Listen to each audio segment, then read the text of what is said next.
जागो जागो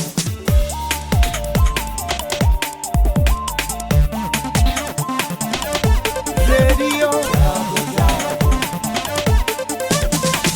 रेडियो जागो 90.4 FM। नमस्कार, ये रेडियो जागो 90.4 FM है।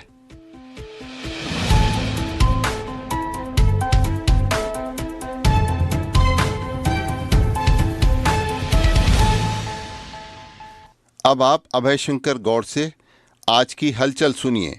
आज पूरा देश स्वामी विवेकानंद की जयंती को राष्ट्रीय युवा दिवस के रूप में मना रहा है और देश का संपूर्ण विकास तभी संभव है जब गांव उन्नति के पथ पर बढ़ेंगे और गांव उन्नति के पथ पर बढ़ने के लिए आज देश के युवाओं को स्वामी विवेकानंद के विचारों से प्रेरित होकर अपने जीवन को आगे बढ़ाना है और लक्ष्य की प्राप्ति करनी है। आज देश के प्रधानमंत्री नरेंद्र मोदी महाराष्ट्र के नासिक में 27वें राष्ट्रीय युवा महोत्सव का उद्घाटन करेंगे।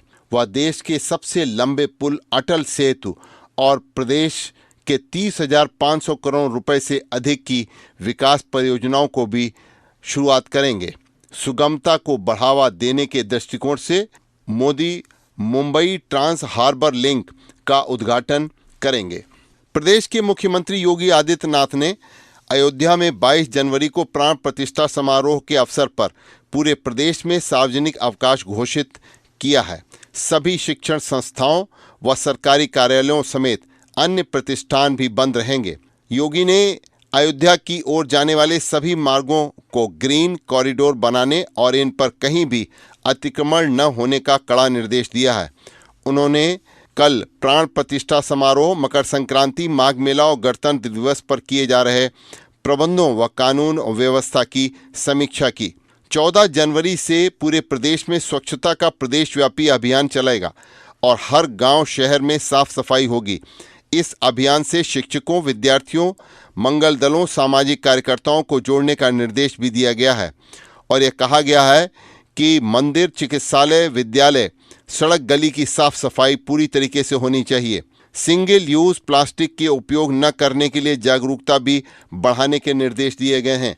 22 जनवरी के बाद अयोध्या में हर दिन 2 से 3 लाख श्रद्धालुओं के आगमन की संभावना को देखते हुए यातायात व्यवस्था, पार्किंग व स्वच्छता पर विशेष ध्यान दिया जाने के निर्देश दिए गए हैं। परिवहन विभाग कम से कम 500 अतिरिक्त बसों की व्यवस्था कर रहा है और पुलिस कर्मियों को 24 घंटे मुस्तैद रहने के लिए कहा गया है। आज युवा दिवस है और युवा दिवस पे आइए सुनते हैं कि युवा किस रूप में लेते हैं इस विवेकानंद की जयंती को। विवेकानंद जी का अपना स्वयं का विचार भी यही था। उन्होंने कहा था कि उठो, जागो और तब तक मत रुको जब तक लक्ष्य प्राप्त न कर लो। तो आप बताइए, हम फरहान नाज जी से पूछेंगे आपका इस बारे में क्या विचार है। विवेकानंद के विचार से कितना आप प्रेरित हैं? जैसा कि राष्ट्रीय युवा दिवस 2024 की थीम है, it's all in the mind. अगर आप माइंड में ठान लेते हैं, अपने लक्ष्य को निर्धारित कर लेते हैं, तो अवश्य आप उस लक्ष्य को ज़रूर पा सकेंगे। लेकिन आज का युवा अपने लक्ष्य के प्रति सचेत ही नहीं हो पाता है। वो अपने लक्ष्य बार बार बदलता रहता है। इसलिए हमें एक लक्ष्य निर्धारित करने की आवश्यकता है, क्योंकि अगर हमने एक लक्ष्य निर्धारित कर लिया तो हम उसी के परिप्रेक्ष्य में उस मंजिल के रास्ते पर चलते रहेंगे। और अगर हमने माइंड में ये डिसाइड कर लिया कि हम उस लक्ष्य के प्रति उन्मुख हैं, तो हम उसके प्रति डटे रहेंगे। और आज की युवा पीढ़ी में ज़्यादा एनर्जी भी है, हमारे पास सारे संसाधन हैं, विकिपीडिया है, गूगल है, यूट्यूब है, सोशल मीडिया है, हमारे पास सारी पावर्स हैं जिनके सहायता से हम अपने लक्ष्य की ओर उन्मुख हो सकते हैं। ज़रूरी है तो हमारे लक्ष्य की तरफ एकाग्र होना।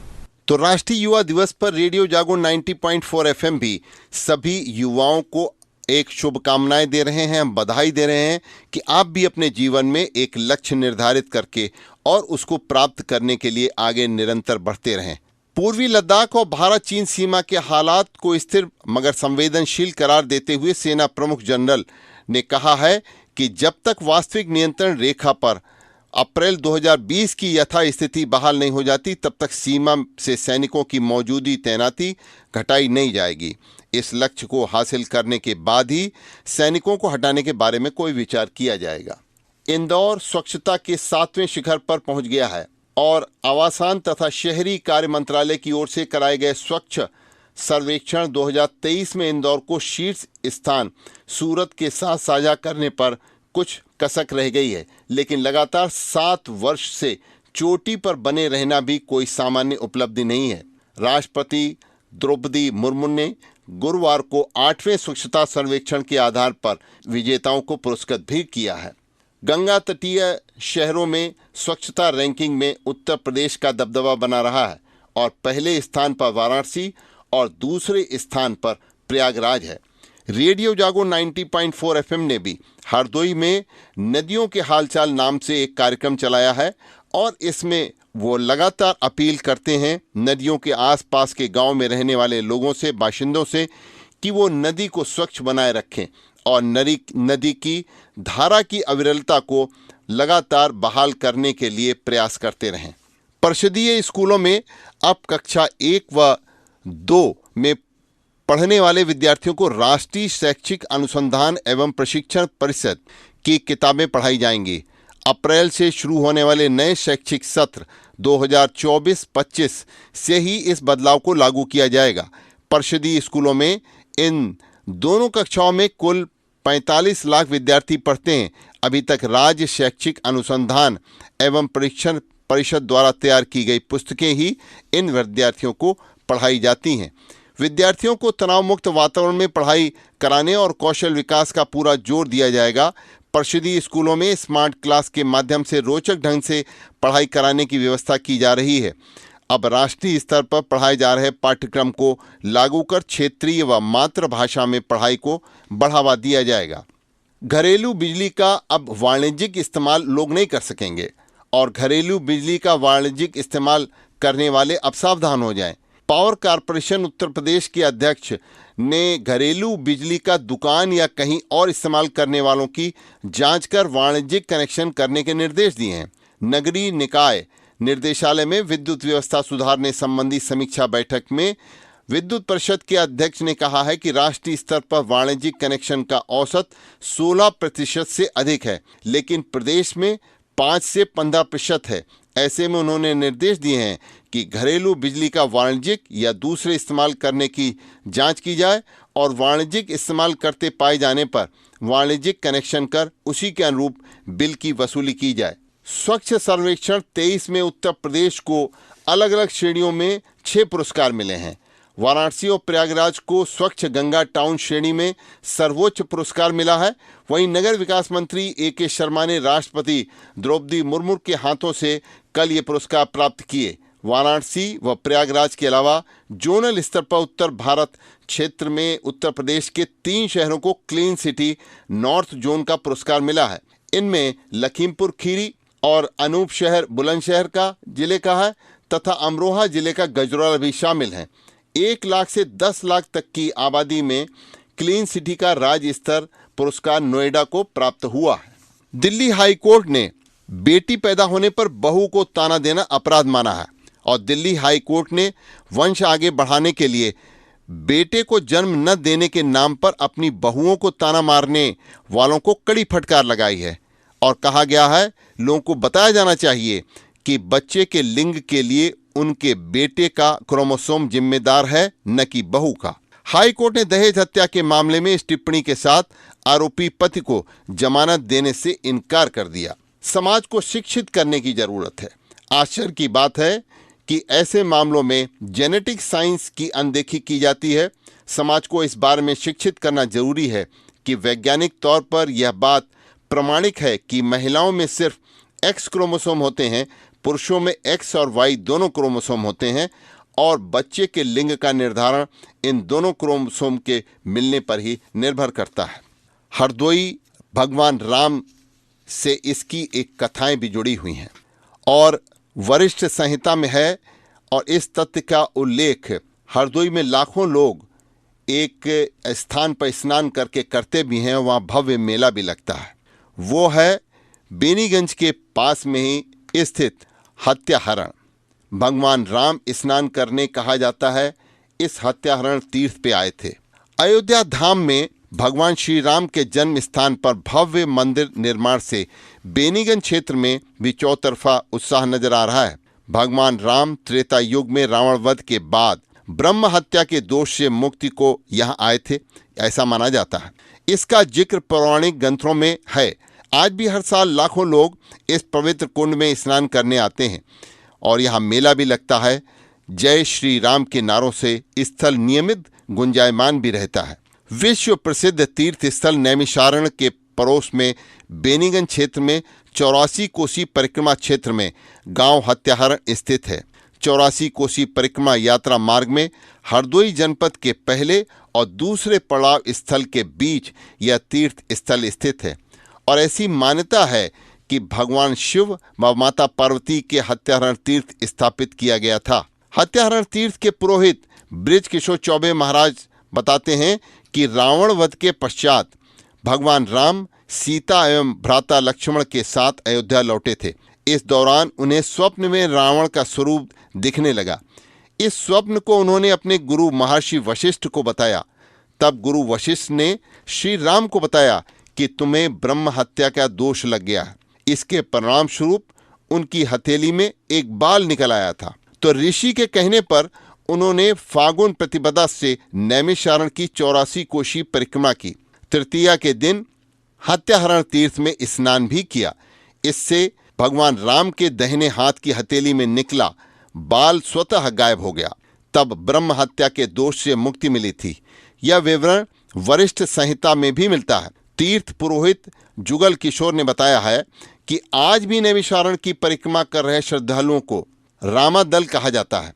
तभी से मान्यता है कि हत्याहरण तीर्थ में स्नान करने से जीव हत्या के दोष से मुक्ति मिल जाती है। यह विश्वास आज भी लोगों में जीवंत है। तीर्थ पुरोहित के अनुसार इस स्थान पर आज भी बड़ी संख्या में देश के कोने कोने से श्रद्धालु स्नान कर भगवान राम का स्मरण करते हैं। जिले में सभी पेट्रोल पंप पर पेयजल और शौचालय की सुविधा आम लोगों को उपलब्ध कराए जाने के निर्देश दिए गए हैं। सुविधा उपलब्ध न होने पर पेट्रोल पंप पर 25,000 रुपये तक का जुर्माना भी लगाया जा सकता है।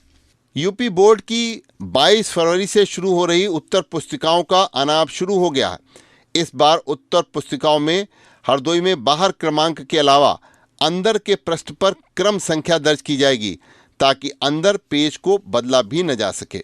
भारत निर्वाचन आयोग ने हरदोई में राष्ट्रीय मतदाता दिवस के लिए वोट जैसा कुछ नहीं, वोट जरूर डालेंगे थीम जो की है उस पे यहाँ पर धरातल पर कल काम शुरू किया गया। 25 जनवरी को 14वां राष्ट्रीय मतदाता दिवस मनाया जाएगा। इस दौरान स्कूल, कॉलेजों और तहसीलों पर कार्यक्रम भी आयोजित किए जाएंगे। उत्तर प्रदेश परिवहन निगम की कमाई के मामले में हरदोई में भी स्थान एक रखा है। यहाँ पर कार्यशाला भी है। 1 दर्जन से अधिक बसों की हालत यहाँ पे ठीक नहीं है और यहाँ की ज़्यादातर बसें कार्यशाला में खड़ी रहती हैं। अगर कोई बस चालकों के सुपुर्द की जाती है तो वह 20 सफ़र में ही खड़ी हो जाती है। यानी कि हरदोई की रोडवेज की बसों की हालत सुधारना एक समय की आवश्यकता भी है। महिला चिकित्सालय परिसर में करीब 60 लाख रुपए की लागत से लिक्विड ऑक्सीजन प्लांट तो बनकर तैयार हो गया है। इसके जरिए मरीजों को लिक्विड ऑक्सीजन भी प्राप्त होगी। भवन हैंडओवर होने पर पाइपलाइन बिछाने की प्रक्रिया शुरू की जाएगी। इसके बाद लिक्विड ऑक्सीजन की सुविधाएं मिलनी शुरू हो जाएंगी। हरदोई मेडिकल कॉलेज के प्राचार्य डॉक्टर आर्यदेश दीपक तिवारी ने बताया है कि प्लांट बन गया है। नया आईपीडी भवन बनकर तैयार होने पर पाइपलाइन से वार्डों में ऑक्सीजन की सप्लाई कर दी जाएगी।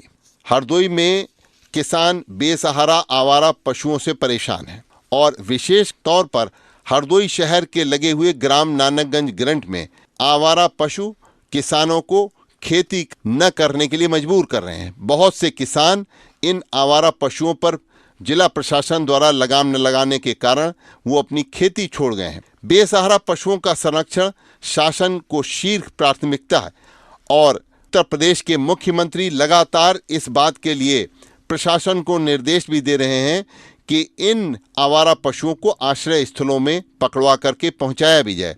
लेकिन शहर के लगे हुए ग्राम नानकगंज ग्रंट के ऊपर प्रशासन का ध्यान नहीं जा रहा है।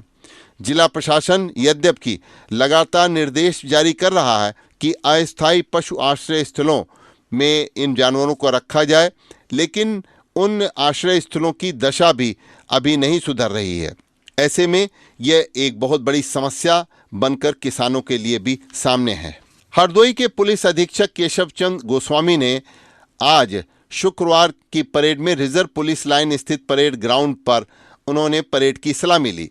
पुलिस बल की पुलिस अधीक्षक ने दौड़ कराई एवं टोली वार परेड ड्रिल का निरीक्षण करते हुए पुलिस अधीक्षक ने परेड ड्रिल के संबंध में कहा कि पुलिस लाइन में व्यवस्थागत निरीक्षण एवं साफ सफाई रखनी चाहिए। जनपद के सभी थानों पर भी शुक्रवार की परेड कराई गई है। शारीरिक व मानसिक रूप से फिट रहने के लिए समस्त पुलिस कर्मियों से दौड़ भी पुलिस अधीक्षक ने लगवाई और अनुशासन व एकरूपता बनाए रखने के लिए पुलिस अधीक्षक ने पुलिस कर्मियों की ड्रिल भी आज करवाई। अभी आप सुन रहे थे अभय शंकर गौड़ से आज की हलचल। सुनते रहिए रेडियो जागो 90.4 FM। आप खुश रहें, स्वस्थ रहें, आपके सुखमय जीवन की हम कामना करते हैं। आइए सुनते हैं रेडियो जागो 90.4 FM के अन्य कार्यक्रम।